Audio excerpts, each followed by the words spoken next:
나의 말로 복음을 말할 수 있게 되면 반드시 이 복음은 사람들의 영혼을 울린다.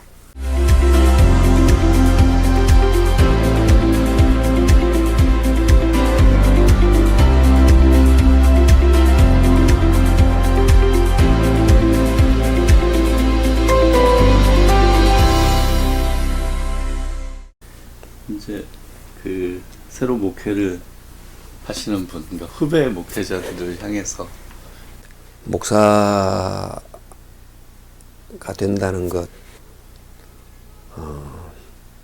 특별히 우리 시대의 목회자가 된다는 것이 너무 어렵지만 너무 필요한, 최근 신학교 지원율이 굉장히 떨어지고 있는데, 목회자가 되려는 사람들이 적은 사회가 됐잖아요. 그럴수록 목회자가 더 필요한 사회. 정말 이제 그런데 그러니까 목회자가 하는 중요한 일이 목사란 말은 그러니까 정확하게 성경에 나오는 그 목사란 단어가 없지요. 성경에는 목자와 교사를 합친 말이잖아요. 그러니까 목사는 패스터, 목자이면서 티처, 이 두 면을 동시에 이제 가져야 되는데, 그러니까 목자로서 그 성도들에게 사람들을 이끌 수 있는 모습, 또 교사로서 성경을 잘 가르치는 모습, 두 모습을 자기 한 속에 어떻게 결합해내야 되잖아요.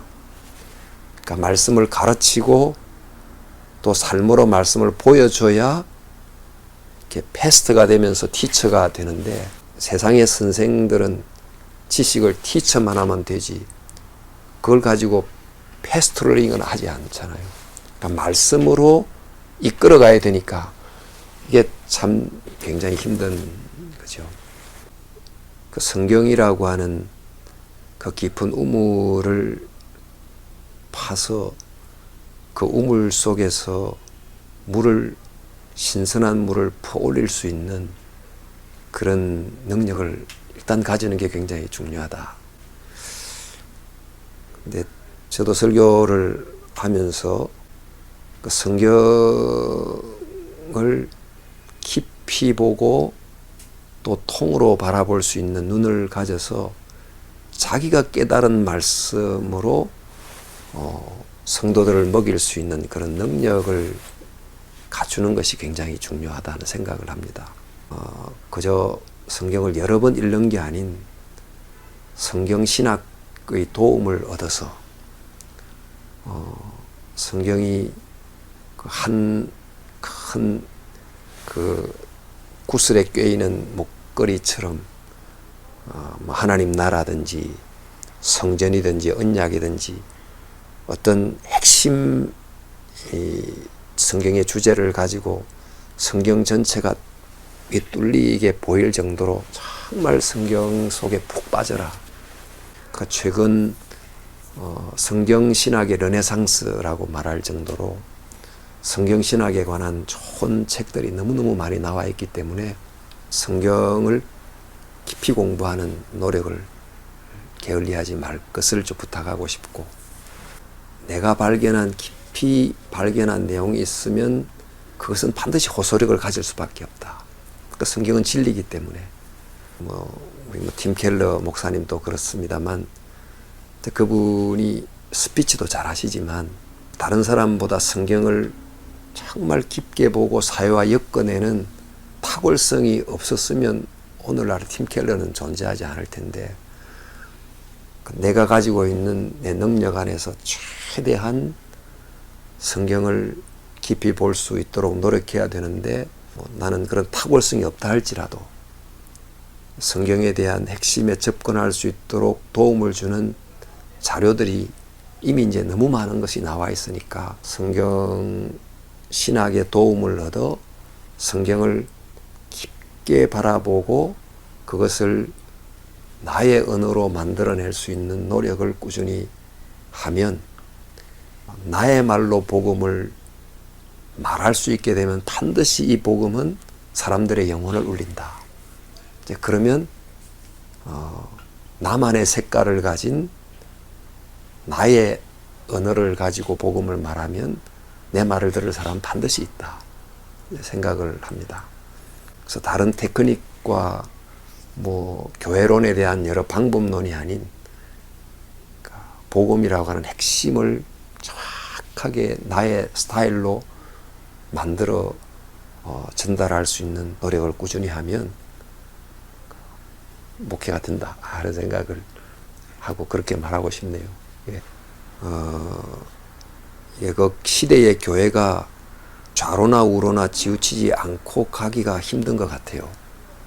근데 로잔 언약이라는 것이 그 시대의 그때는 이념의 시대였다 보니까 한쪽으로 기울었던 그 교회를 이제 바르게 이제 잡아주게 하는, 균형을 잡아주게 하는 역할을 했는데, 한국 교회가 세계에 비교할 수 없을 열성을 가지고 있는 교회고, 헌금도 제일 많이 하고 제일 많이 모이고, 그 방향을 올바르게 잡아주는 것이 그 열성이라고 하는 강물이 흐르는 그 강의 방향을 잘 잡아주면 된다고 생각합니다만, 그동안 한국 교회는 너무 자기 교회를 키우는 쪽으로 너무 많이 관심을 쏟았다.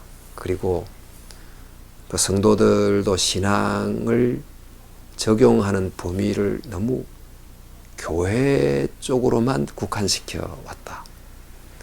그런 교회가 이 에너지를 좀 눈을 열어서 사회를 바라보게 하고, 또 주일 중심, 교회 중심의 신앙생활을 좀 열어가지고, 신앙은 주일이라고 하는 중심으로 주중을 살려내는 것이고, 복음적 신앙을 가지고 일상을 살아내는 거다고 하는 것을 꾸준히 강조해서 삶 속에 신앙이 진짜 신앙이라는 것을 강조해 주는, 일상 속에서 그리스도인들이 그리스도인답게 되도록 가르치는 이런 쪽의 노력이 굉장히 많이 필요하다 하는 생각을 합니다. 또 저는 한국 교회에 제일 필요한 건 연합이라는 생각이 들어요.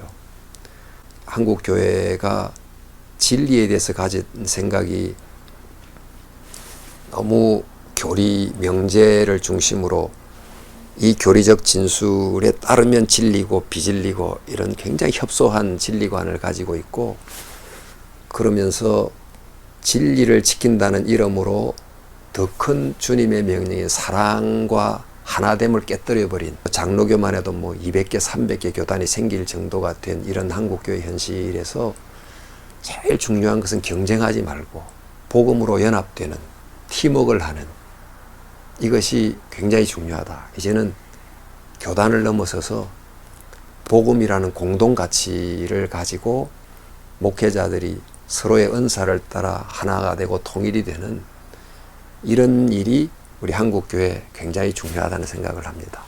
의견도 너무 다양해가지고 하나가 되기 어렵지만, 그 다양한 의견들이 모여가지고 계속 토론을 하면서 더 성숙된 견해를 가지고 사회적으로 기독교적 견해를 이렇게 펼쳐내고, 또 기독교가 하나된 모습을 보여주고, 이런 연합, 하나됨, 이런 것이 지금 조국교회에 제일 필요하지 않겠나 생각을 합니다. 네. 글쎄, 사실 이 질문을 놓고 제가 감사할 게, 생각해 보니까 저는 죽을 뻔했던 게 한 3번 정도 있었어요. 저는 고등학교 때 고3 2학기를 거의 학교를 못 갔습니다. 아파가지고. 병원에서 곧 죽을지 모른다, 이제 그런 이야기를 듣고 엄청난 충격을 받고, 또 뭐 그때 제가 감당하기 어려운 고통 가운데 있었는데, 하여튼 그 위기를 넘게 된 게 저로서는 굉장히 감사하게 생각하는 거였고, 또 그 외에도 참 기적같이 아슬아슬한 상황 속에서 제가 위기를 넘어가게 된 개인적 감정들이 몇 가지가 있는데, 저로서는 정말 하나님 살려주신 게 굉장히 감사하죠. 네. 가야 될 길이 많을 텐데, 또 은행도 갔다가 일반 대학도 갔다가 직장 생활도 할 수 있고 여러 길을 갈 수 있었는데, 고등학교 때 주셨던 그 꿈을 끝까지 하나님이 또 이루게 하셔서 목회자가 되게 한 것, 목회자로 사는 것이 쉬운 게 아니긴 하지만 그래도 하나님이 나를 향해 가지셨던 그 뜻을 그래도 하나님이 나를 그 길로 가게 하시고 이곳까지 오게 만드신 것, 그렇게 생각하니까 참 감사한 것 같고, 또 목회자로서 다양한 교회를 경험하고 또 교회 임지를 옮기기도 하는 경우가 있는데, 그러니까 저는 한 교회 처음 부임해서 이 교회에서 은퇴를 하게 되니까,